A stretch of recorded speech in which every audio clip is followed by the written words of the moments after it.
Welcome to Casual Politics, Lord Parkinson. Thank you very much for accepting my request, and I'm very grateful to you for it. I know you need no introduction. You've been in Margaret Thatcher's cabinet for 11 years, Yes. for the full 11 years, and you've been the Secretary of State for Trade and Industry until 1981, Yes. and then Chairman of the Conservatives Yes. until 1983. Following your resignation, you came back to government in 1987 as Yes. the Secretary of State for Energy, and then to Transport. Following Lady Thatcher's resignation, you resigned as well. Yes. The same day. Yes. So my first question is, what was your most difficult time in politics? I think the most difficult time was fighting the election in 1983 and winning by a huge majority. We had a majority of 146 over all the other parties. And then not being able, for various reasons, to take part in government for a period. So I had to watch my colleagues carrying on the jobs, which I'd helped them to gain. And in your memoir, you say the first time that you went to Parliament to take your seat in 1970, Yes. it was your first time as well that you've ever been to Parliament. So what was it? What was it like? Well, I'd always been, I'd been a member of the Labour Party when I was young, and then I left the Labour Party when I was about 18, and I didn't join the Conservative Party until about 1959. And then I lived in a village and I joined, and then I became the treasurer of the village, and then the chairman of the political committee, and then the chairman of the constituency. But my whole career had been in the organisational side of politics, not in the political side. I'd been in the business of raising money and organising campaigns and so on. And so it was quite a change for me to switch over to being the politician as opposed to the person who tried to make sure that the politician got elected, to become the candidate instead of being the organiser. And as a result, though, I'd met very few members of Parliament. And I only knew, I think it was 3 when I actually went into the House. So it was a total mystery to me. I'd never set foot in the chamber. I didn't know much about how the House worked, and so I had to learn. And it was a good thing, really, because I'd been in the city then for 15 years. I'd been a partner in a firm for 10 years. And I started again at the bottom. It was like being a new boy in a new school. And so it was very, very interesting. And what I found out about politics and Parliament is that you make your own way. Nobody said to me, do this or do that. If I'd chosen just to spend my time sitting in the library reading or whatever, nobody would have said anything to me. But I didn't. I had a range of interests which I pursued. And I spoke about things that interested me. And gradually, Parliament becomes aware of you, and you all become aware of each other. And gradually, people start to sort out the new members. And so I was very surprised. I'd been there for about 3 years, when I suddenly got a telephone call one day saying, from the Chief Whip, saying, we'd like you to join the Whip's office. And so I went into the Whip's office for 3 years, and the Conservative Whip's office. And that was fascinating for me, because I was still very raw as a parliamentarian. And yet by the end of 3 years, I'd heard virtually every member speak. I knew people in the House. I knew a lot of people in the Labour Party, because I'd been working with their whips. And it was 3 really well spent years for me. I really got to know the people and I got to know the place. What was your reaction first when you received the call from Margaret Thatcher and she said, would you like to become the chairman of the Conservative Society, of the Conservatives in 1981? Yeah. Well, I was sitting having breakfast with my wife and the telephone rang and the newspapers were full of stories about a reshuffle was on the way. And on the telephone was Ian Gow, who was the Prime Minister's Parliamentary Private Secretary. And he said to me, the Prime Minister wondered if you and Anne would be free to come to lunch at Chequers today. Well, you don't say, could I come next week? I said to my wife, is that all right? She said, yes, of course. So we went. And I knew I wasn't going to get sacked because she wouldn't have wanted to have me sitting around if she just fired me. So I knew something was going to happen. And she said, I want you to be the chairman of the party. It's a very simple job. You and I have to win the next election. And we know what will happen to both of us if we don't. And that was it. And then I said to her, what else is happening in the reshuffle? Who else is coming and going? And she told me, and she said, I want your support for this person because I want him to do this particular job. And that was the moment I thought, oh my God, I've gone from being one of the people who might be talked about to one of the people who's doing the talking. It was a very an extraordinary change in my sort of situation. It was very, very interesting. And why the party conference in 1981, it didn't go well?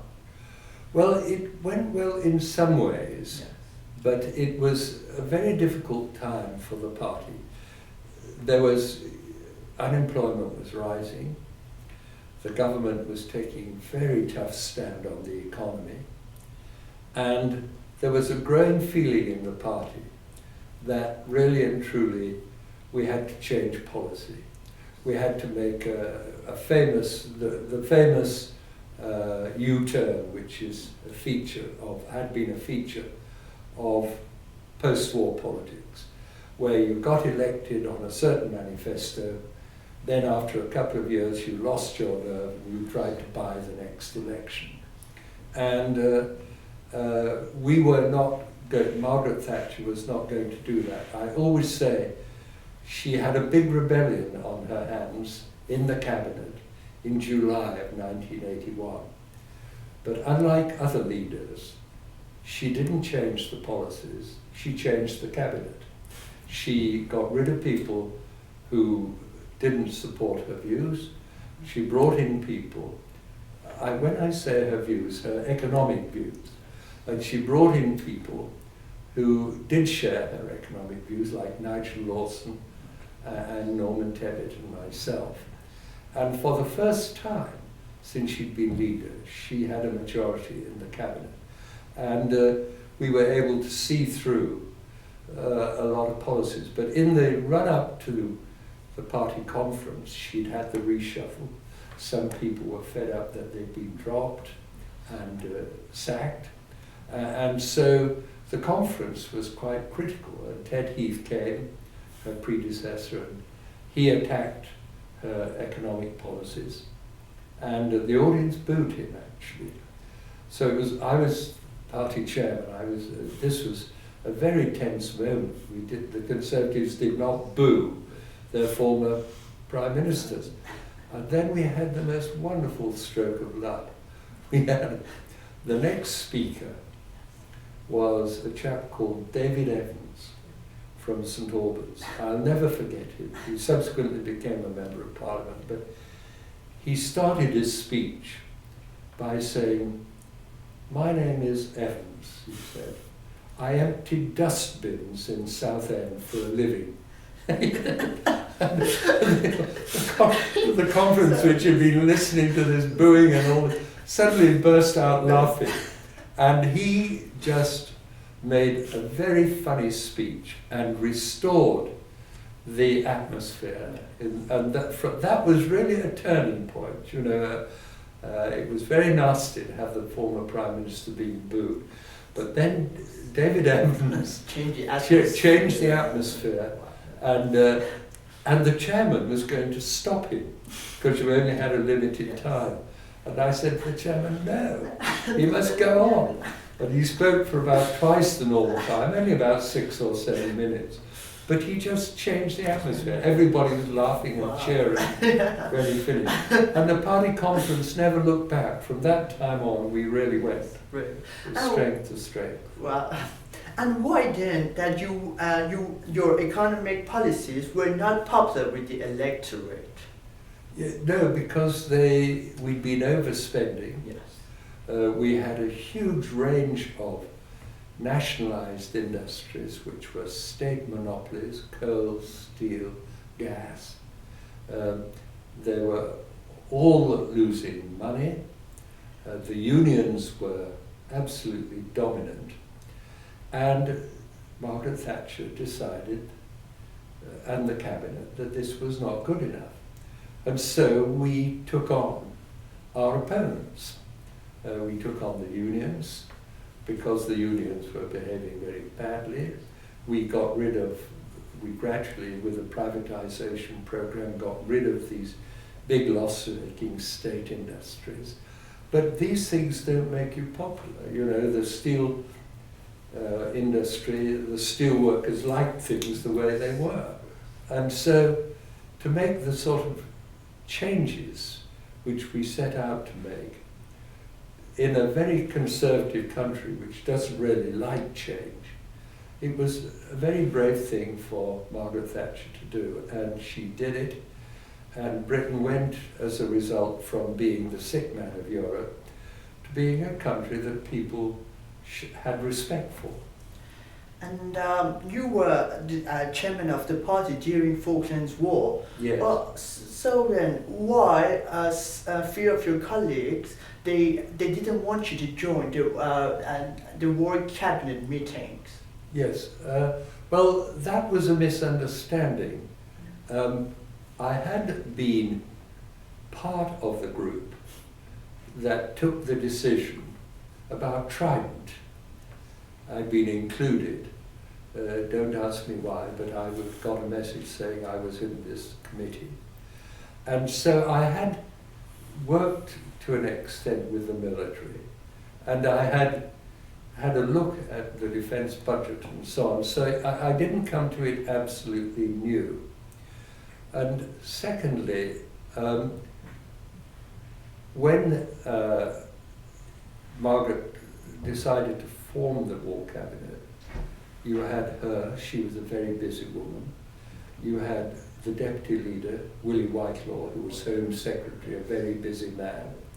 You had John Knott, Defence Secretary, who was up to his eyeballs, and you had Peter Carrington and subsequently Francis Pym, who were busy doing the negotiations, the diplomacy.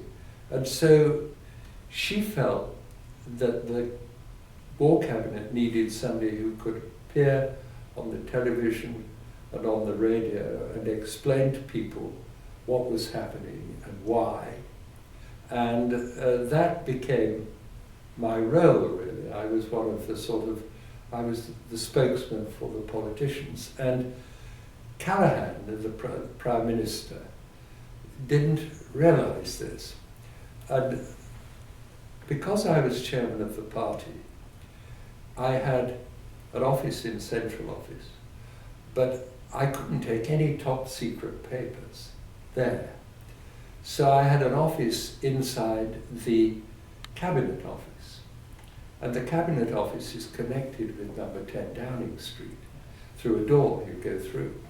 So I would go into the Cabinet Office, go to my office, see all of the top secret papers, be briefed on them, go in through the door to number 10, then come out, hand the papers in, and that way I knew the papers were always totally safe.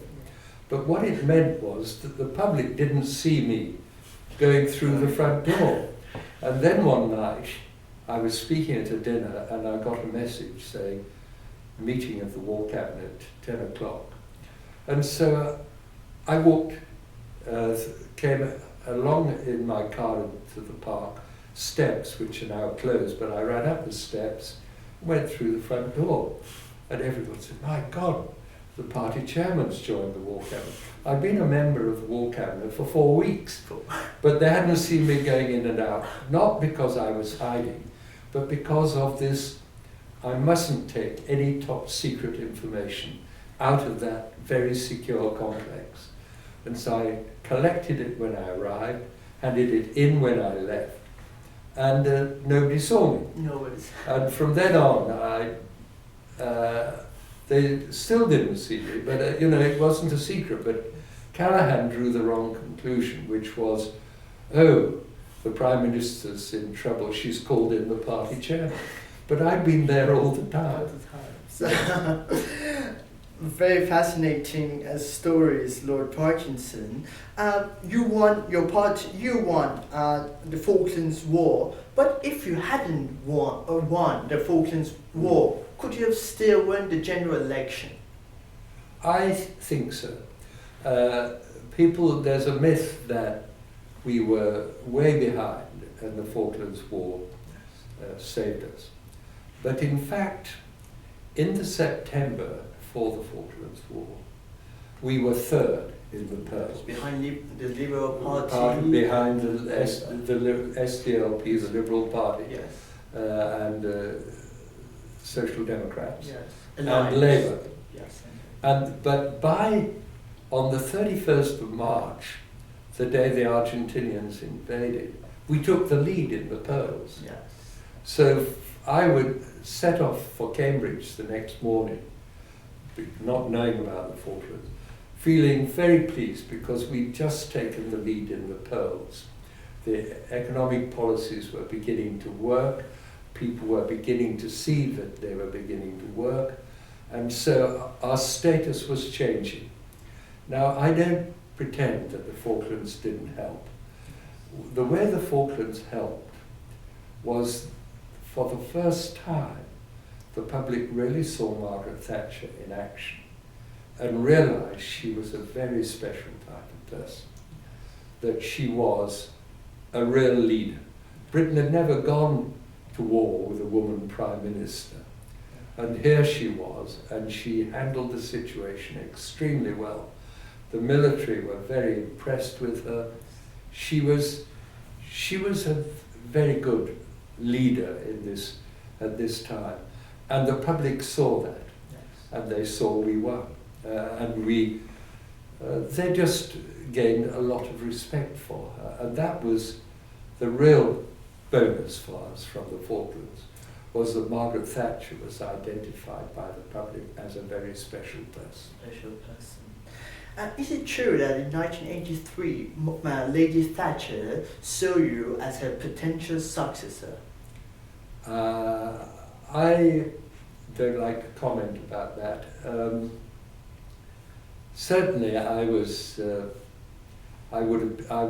in the running. People forget now, but when I became the party chairman, the big question which the papers asked was Cecil who? And they didn't know me at all. By the end of the Falklands, they'd see me on the television, on the radio, they'd see me in Parliament, so I'd become very well known. Obviously I got on well with Mrs. Thatcher, and we had a great success. We won by this huge majority. Yes. And so, when Margaret Thatcher asked me what I would like to do, I said, I'll do anything that you think will help. So I didn't have a clear plan. I always took the view, in politics, I have a Parkinson's law. And Parkinson's law of politics is that in politics, people like to give you what they think you deserve and deny you what they think you want. Yes. So if you say, I want to be leader, people say, over my dead body. So the thing you do in politics is you do the job you have as well as you can, and if you do, there may be a next job. Yeah. And that was my attitude. I didn't have clear ideas about whether I wanted to be foreign secretary or this or that. I wanted to be in her cabinet and do what she thought would help best. Yes. And I didn't, therefore, I went in with a completely open mind, and I mean, we had a private tea, which has remained private, when, you know, we discussed the future. And in fact, we chose the cabinet that day. But it, you know, they were very difficult times. And you resigned in 1983, and then you came back to government in 1987. Yes. Did you miss your time in politics during those 4 years? Oh yes, I did. I mean, it was very, very frustrating because every few months the press would run another story saying Parkinson's coming back, Parkinson's this, Parkinson's that. It was very unsettling, and it was very trying watching colleagues who wanted help get elected, doing the jobs that some of which I would have liked to do myself, but that was the way of the world. So I came back and had a most interesting time privatizing the electricity industry and doing a variety of things. And did you ever think that the third time that you won the elections, it would be Lady Thatcher's last years in the government? No, I didn't. And I don't think they need have been. I think that her re-election campaign was appallingly badly handled. She could have won. I think if she carried on and into the next round, she would have won. And I think she got some very bad advice at that time. So, you know, you look back now, on the Saturday evening of the party conference, we had a birthday dinner at Chequers, just a small group, about 10 of us, with our wives. Kenneth Baker was there, others, Norman Tebbit. No, Norman wasn't.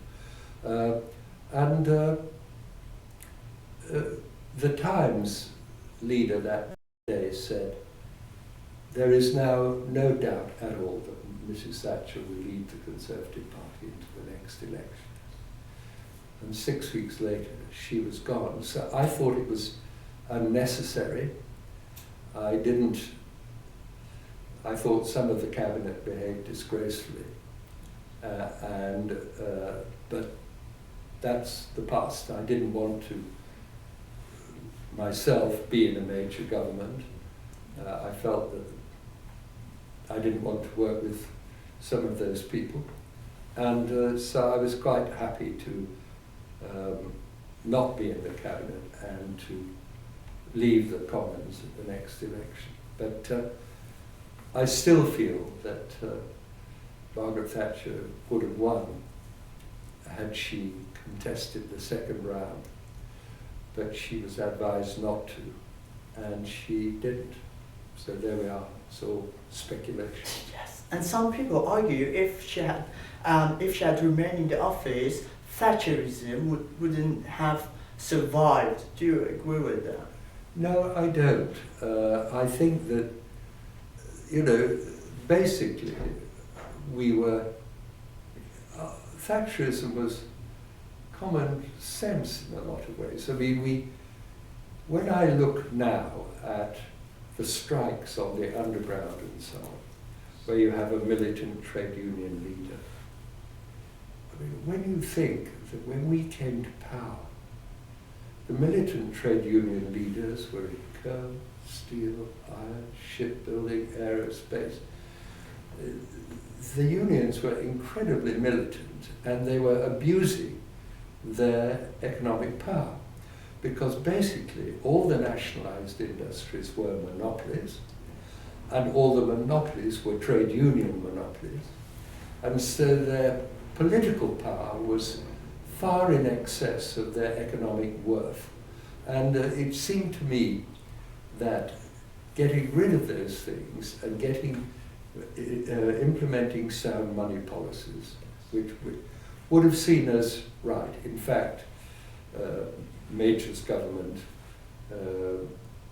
made the error of joining we made the error of joining the exchange rate mechanism, which was a huge error. No Thatcherite supported the ERM, and it was a major movement, and it turned out to be a wrong one, and it cost us very dearly. But I don't think that would have happened had Thatcher stayed as leader. I think we would have been out of the exchange rate mechanism much earlier. And I asked her about it and said, why did we go in? And she said to me, first of all, I said that there had to be a very wide band within which the pound could fluctuate. And secondly, if the wide band wasn't wide enough, I wouldn't hesitate to devalue. So, the idea that being in the exchange rate mechanism and having to be kicked out of it, I think we would have volunteered to leave before we were actually kicked out. And I think that would have made a very big difference. But there we are. This is all speculation. Again, yeah. You said some of her ministers, they behaved badly. Do you mean in terms of the collective responsibility? No, what I mean is that I'll put it like this. Yes. Mrs. Thatcher once said to me, Helmut Kohl has a very funny idea of leadership. He thinks you lead by following, which she clearly didn't. But what she did that night, she invited the cabinet to tell her what to do. And she followed the advice she got. If she'd called that cabinet together and said, look, every single one of you is here because I asked you to join. Now I need your support. Things would have been very different. So I don't think some of those brave souls who went in and told her she should go, having prefaced it, I'm going to vote for you, but I think if she'd taken the lead and asserted herself, she would have won. And then you resigned at the same day that Lady Yes. Thatcher resigned in 1990, but still you remained a backbencher. And then you're known for your to be one of those rebels who voted against the Maastricht Treaty. Yes. So at that time, were you conscious that your opposition to the government's bill would first undermine the Prime Minister's premiership and then lead the party to defeat in 1997? No, I mean, the thing that I always think about looking back on those days, when the Eurosceptics were described as bastards, in fact, the bastards were right. It was the people who called them bastards who were wrong.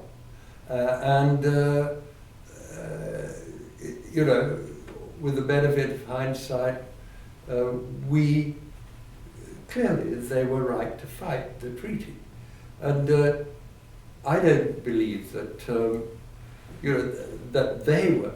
The truth of the matter is, what are we doing now? We're trying to recover certain powers which we in fact surrendered. And so and the people who were opposed to surrendering them were in fact right. So it was a funny situation.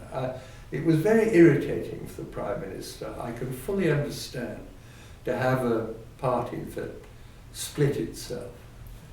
But you know, if the leadership's going in the wrong direction,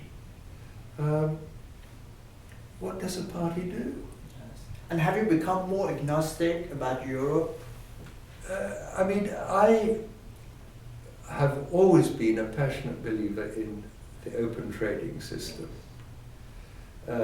And that was, for me, the attraction of Europe. We were going to create a single market where we were going to have no barriers and things would flow freely over borders and so on. In fact, we still have the CAP. The EU is still based to an extent around protectionism. And I feel, for instance, that this latest idea of an EU-US trade agreement is quite dangerous, because the World Trade Organization is there to, with its rules and to enforce the rules. And if big bodies like the EU and the US start bypassing the World Trade Organization, it will lose whatever authority it has. So my own view is that the EU should, in fact, support the World Trade Organization, not seek to do just special deals with special countries. I don't like bilateral agreements. I prefer worldwide agreements. So Europe has been something of a disappointment for me. And the other aspect of it is that it's very much a politician's Europe, not a people's Europe. The politicians take the decisions and the people watch. And that's really not the sort of Europe that I'd hoped for. So it isn't perfect by any means, and there are big problems, and I think renegotiation, I think the Conservative Party's present position is a perfectly reasonable one. We will renegotiate to see if we can improve our relationship and change our relationship. And when we've negotiated whatever changes are possible, we will put those to the people, and the people will decide. Because there is a feeling in this country that only once in 1973 did the public have a chance to be consulted. And at that time, the public was misled into thinking we were joining a trade area, not a political union. So there we go. Now let's go. Yes, thank you very much for your time, Lord Not at all. Parkinson. It was a great pleasure.